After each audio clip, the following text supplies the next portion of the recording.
Hello lovely people, it is June, and as we are now roughly halfway through the year, I thought it would be a nice opportunity to sit down and look at the reading goals that I set myself in January. Sophie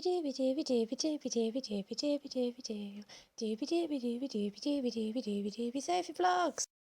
So I'm going to do a talk about my general reading goals and stuff like that, and then I'm also going to cut to, at the start of the year, I always set myself 10 books that I want to prioritise reading. In previous years, I've just sort of like talked about them in book chats and just left it at that. And I thought maybe it might be a nice idea if I tried to gather them into one place, because then if you're particularly interested in the 10 books, you'll be able to see them all in one rather than having to trawl through different review videos. So what I've done is, throughout the year, as I have read these books, I've sat down and I've recorded my immediate thoughts upon finishing them, and the end of this video is just going to be like cutting through 6 months of Sophie reading and just be like, oh, I read this one, I thought this, blah blah blah. So that's going to come in a minute. Before that, I want to talk about just a couple of some of the reading goals I set myself. That's what this video is. So at the start of the year on Goodreads, I set my reading challenge to be 115 books. I think because I've taken part in 2 readathons, my first ever readathons, I took part in Tome Infinity in January, which is a sci-fi readathon, and Pokemon Badgeathon in May. It just really encouraged me to read more. So I've really been smashing them reading goals. So I've recently upped my reading challenge to 160 books. If I stick on track with my current pace of reading, I should be able to achieve that. But as I said in my first goals video, whatever, I want to focus on reading bigger books. So I've decided, like, going forward, I'm just going to try and prioritise some of those chunkier books, because I have been reading some bigger books, but I've also been reading some smaller books, which is absolutely fine. I'm a mood reader, is what I do. But I just thought for this last 6 months, maybe some of those intimidating ones, maybe The Idiot by Dostoyevsky, which I mention every time I do a reading goals video, because I'm eternally put off by it, and I never pick it up. But, you know, like, just focus on, like, getting some of those big books that maybe intimidate me. This is going to be my time. I'm going to read them. So I'm going to keep doing that. I can't remember what else I set myself. Maybe I could have rewatched that video. But I'm setting myself some new goals. The sci-fi readathon really reminded me how much I love science fiction. And then I did a Lord of the Rings podcast episode with my friend, which is potentially live by now. I'll leave a link to my podcast down below.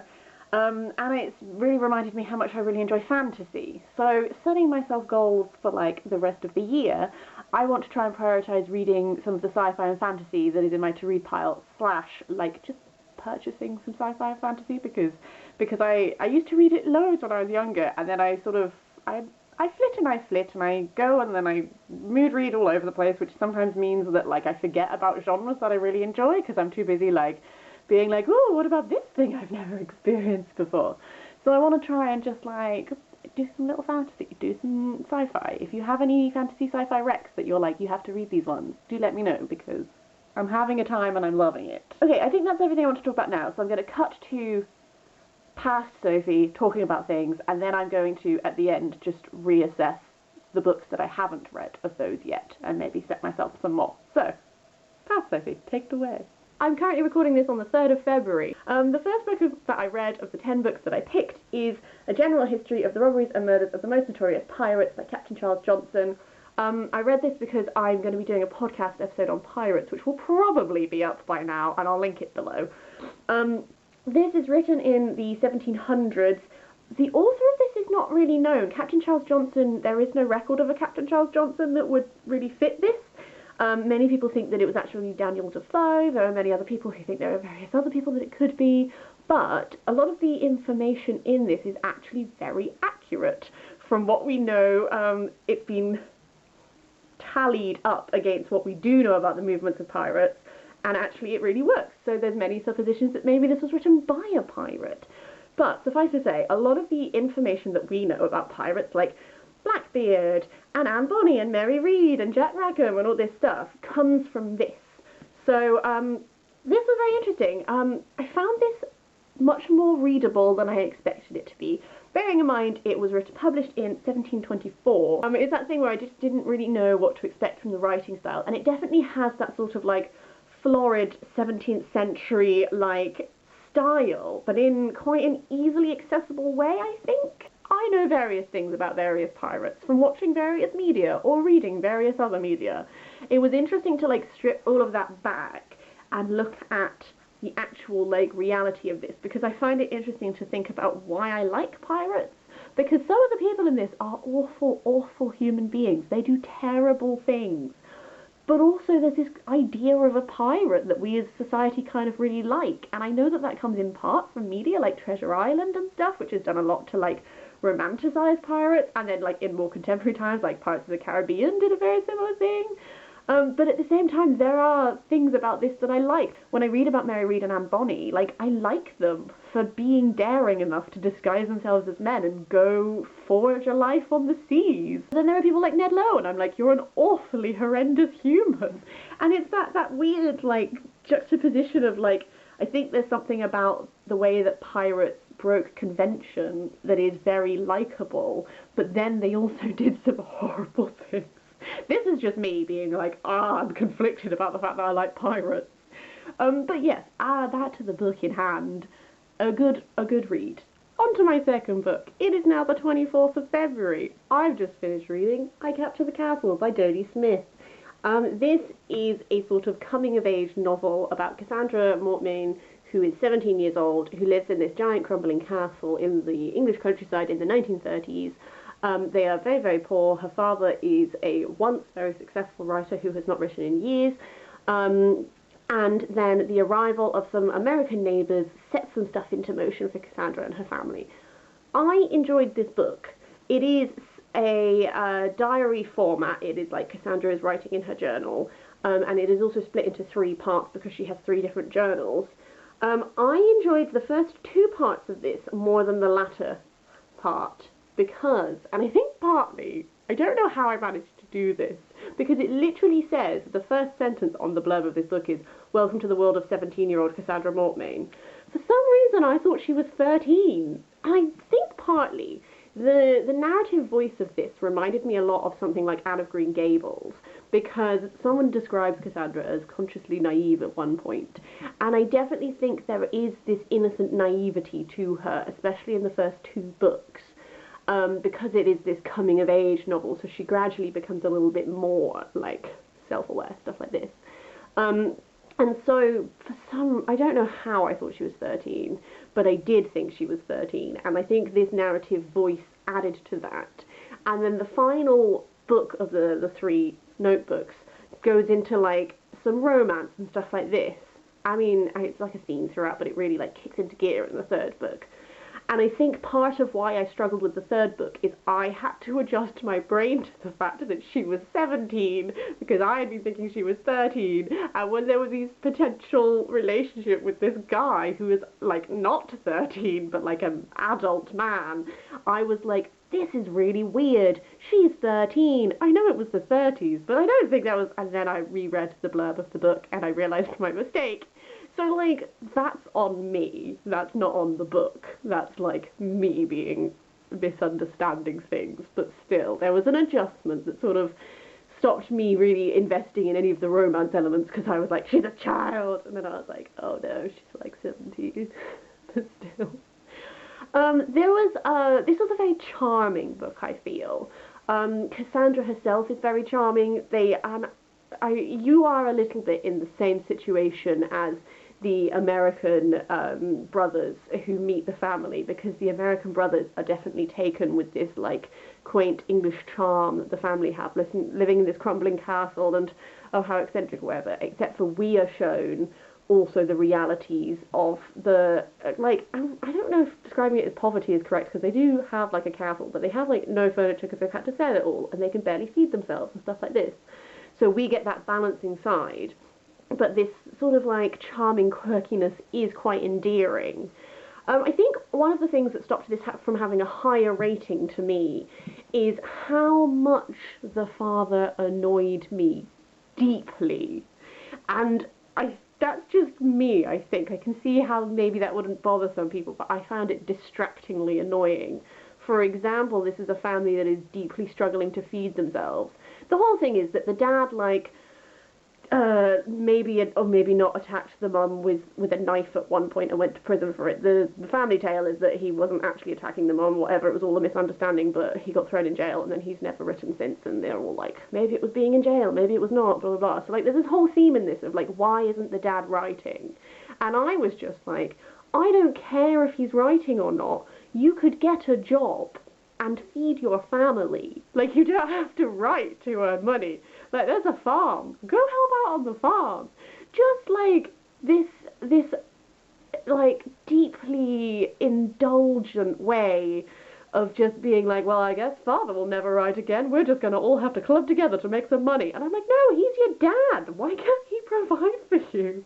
And I think that's partly because, like, I come from a family where we've had some money struggles in the past, and my dad would, like, sell his book collection so that he could feed us for a bit and stuff. So, like, that's, like, my personal niggles, I feel, where I'm just like, you're being a really shit dad right now, mate.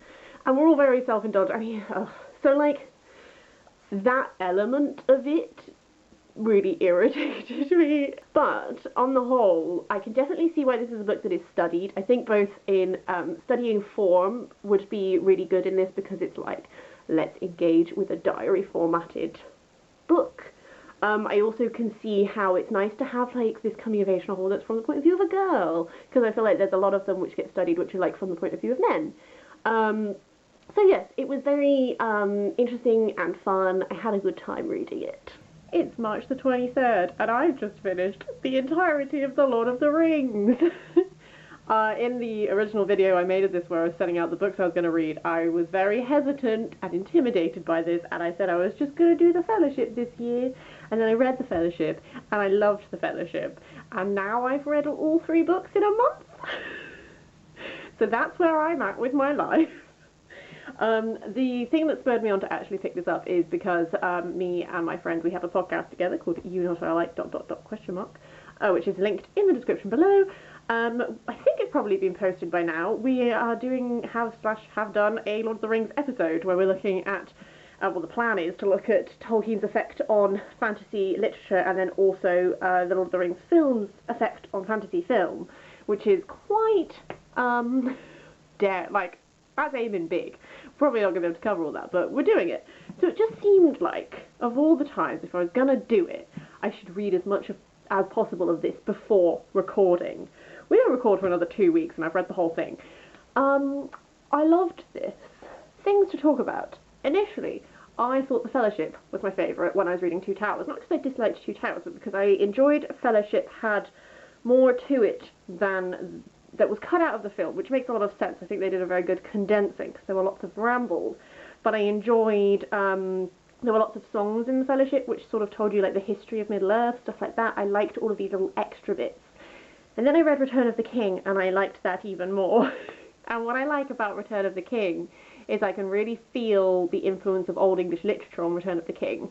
There are moments like pre-battle speeches, which remind me of things like the Battle of Maldon, and there are, like, post-Battle of Minas Tirith, there is sort of like a song that's about those who have fallen, and it really reminds me of things like from Beowulf and stuff, where you're elegying the fallen comrades and stuff like that. So that's particularly why I liked Return of the King, I think. I also really enjoyed a lot of the friendship moments of Return of the King. Like, for example, Frodo and Sam are practically a married couple, and I will accept no other reading. Merry and Pippin, like, go through all this stuff, they're separated, and they keep thinking about how much they miss each other, and then they end up living together, and I'm just like, boyfriends. And then, Legolas and Gimli just being like, BFFs, I'll show you the mountains if you'll show me the trees, and I just, like, there was a lot of lovely little, like, friendshipy moments which really built and came into their own in the final book. But, like, on the whole, I've thoroughly enjoyed this. It's one of my favourite fantasies now, and, like, my fear was that I would find it inaccessible, and that I would be disappointed, and that might mar my love of Lord of the Rings, the film universe. What's actually happened is that I now love Lord of the Rings even more, and I want to read, like, the Silmarillion and stuff like this, and, like, because I've got some non-fantasy Tolkien. I've got The Legend of Sigurd and whoever, I can't remember, Norse mythology, and then also like an essay on fairy tales he wrote and stuff like that. So now I actually realise that apparently I really like the way that Tolkien writes, so I'm going to read more Tolkien, and that's really great. In April, I read The Illumination of Ophir Flight by Anna Marie Crowhurst, and I posted a whole review of it on my channel, which I will link to below if you want to see that one. After that, I read The City of Brass by S.A. Chakraborty, and surprise, surprise, I loved it. I knew I was going to, and it was great.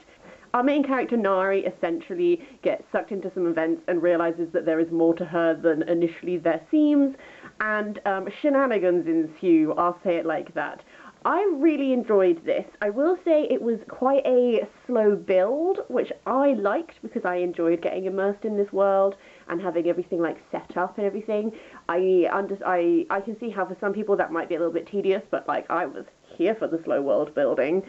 I didn't hugely care for the romantic relationship side of this, but I don't know, like, all of this world building, all of these ideas, this, like, building plot line that we're coming to, there were a number of moments in this when I was like, oh my god. This is vague, because I'm trying not to spoil anything. Suffice to say, this is a really intriguing fantasy series. I am fully signed up to continuing with it and seeing where else it's going to go. I'm really excited to see how these plot lines are going to develop. I have no idea where we're going, but I am very excited to find out. The final book I'm going to talk about is Indigo by Marina. This is a retelling of The Tempest. I don't know if maybe I picked this up at a moment which is not the best moment to read this, because I didn't enjoy this book as much as I had hoped I would have. And I think what it is I think I just felt it was a little long. Actually, there are two threads in this book. There's a thread which is set in the 1600s, which focuses on Sycorax, who is Caliban's mother, and it gives a voice to her. It explores this island and how Caliban and Ariel came to be in her life, blah, blah, blah, and then this Kit Everard who arrives, and then sort of like the effect that that has on this island and its people. And then it also follows a storyline that starts in the 1950s, which are looking at Kit's descendants, and then it sort of looks at them returning to this island, coming to grips with their past, blah, blah, blah, that sort of thing. I think the part of this that I enjoyed most was the part that focused on Sycorax, because I really liked that she gave this character who is such like this I don't know, like she's more of like an idea, like this idea of this sorceress, rather than like an actual character in the play. And in this, she becomes a fully fledged human, with strengths and weaknesses and a history, and I really enjoyed giving Sycorax a voice. I thought that was really great. And it was interesting to see how she's interpreting Ariel and Caliban and stuff, like very much sort of taking away some of this magic element in some ways, but then it also kind of is there in other ways. It's interesting. I found the more contemporary plotline a little bit more difficult, because none of the characters are very likeable, and I don't always need my characters to be likeable, but I did just not really care about them very much. And I could see the ways in which we're exploring the ramifications of colonialism, and there were some things which I thought were done really, really well. I think as well as that, I just felt like the contemporary plotline just went on a little bit too long for me. I felt like it could have been cut down quite a bit, like this could have been a shorter book, and I think it would have potentially been more effective. But these are the mixed feelings I have. I gave it 3 out of 5 stars, so I did enjoy it. I just was hoping to enjoy it much more than I did. But also maybe I feel like I might not have been in the best mood to read it. I don't know. I've got some conflicted feelings. I thought we would end on more of a high, but we haven't. So, if I've done maths correctly, those are the 6 books that I've read out of the 10 books I set myself to read, which leaves me still to read The Raven Boys by Maggie Stiefvater, which, as far as I'm aware, is sort of like a YA. I think there's a boarding school, I think there's some magical boys, I don't really know, but I'm hyped because BookTube has been hyping it for a while. Like Water for Chocolate by Laura Esquivel, which is like a magical realism romance that has like lots of food running through it, which I'm here for. The Woman in White by Wilkie, which I'm saving for like a Halloween-y sort of October-y read, because I gather it's like a little bit gothic, there's like a sort of mystery, who is the Woman in White, that sort of thing, so gonna save this for about October time. And then Mansfield Park by Jane Austen, because I love me some Austen. I nearly picked this up and read this earlier in the year, and then I didn't. But I do love Jane Austen. And as well as that, I've decided to set myself a couple more books that I want to like prioritise. So, because I mentioned that I've been really enjoying fantasy, and also because I did the book series I really need to finish video, I would love to read A Time of Omens by Katharine Kerr, / as I've mentioned a number of times, Devilry Cycle, split, it's like a whole overarching thing, but it's split into little, like, segments. So, this is the first book of the second set of 4 books, if that makes sense. I definitely want to read this one. If possible, I would like to read all 4 books of this second cycle. I don't know if I'll feel like it. So I'm just setting myself this one, but I'm hoping at the end of this year when I do this next end of year check-in wrap-up, hopefully I might have read like 4 of these. We'll see. Another book that I'm saving for autumn is The Name of the Wind by Patrick Rothfuss. Again, fantasy. But this, I've heard that this takes place in autumn, and so it seemed like a good idea to save this, and I like to, when the leaves are turning and autumn is just starting to, like, come and say hello, I like to, like, read some autumnally themed reads.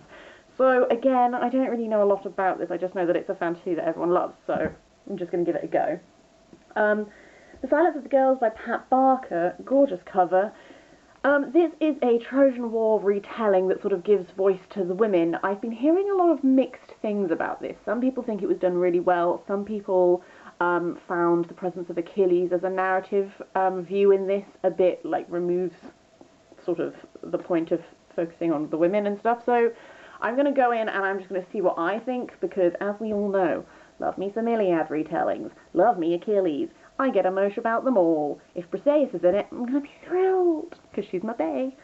And then finally, Elizabeth at the Bookish North will recognise this. I want to read The Golden Notebook by Doris Lessing, because it's Elizabeth's favourite book, and every time she mentions it in a video, I leave a comment down below that's like, oh, I have this book, I keep meaning to read it, I still haven't picked it up yet.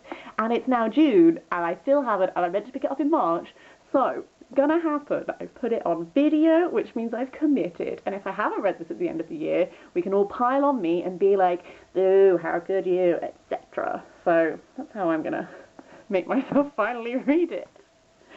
Right, those are sort of all the little goals / assessments that I want to... Assessments? That sounds very formal. Those are all the goals I wanted to set myself for the latter half of this year. I would love to hear if you've read any of these books that I have talked about in this video, if you have any recommendations. Also, like, do you set yourself goals? I don't normally do like a mid-year check-in, but this year it seemed like a good idea. I don't know.